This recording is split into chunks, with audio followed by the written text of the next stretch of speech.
আমরা দেখতে পাচ্ছি সোনার বাংলা গড়ার জন্য যে সোনার মানুষ, সেই সোনার মানুষদের সহযোগিতা দেশ এগিয়ে যাচ্ছে।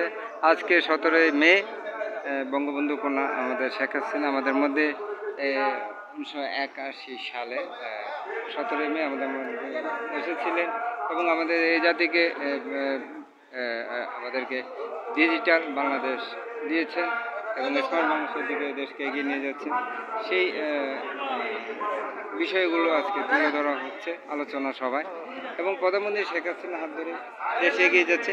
আগে অনেকে সরকার ক্ষমতা ছিল, তারা নিজেদের অবস্থা পরিবর্তন করেছে, কিন্তু এভাবে অভূতপূর্বভাবে দেশে অবকাঠামো উন্নয়ন করা এবং দেশকে এগিয়ে নিয়ে যাওয়া যে কাজগুলো, সেগুলো আগে অনেকে আসলে করেনি। তাদের মধ্যে আসলে কি দেশপ্রেমের অভাব ছিল না কি ছিল সেটা আমরা জানি না, সে বিষয়ে আমরা বলবো না।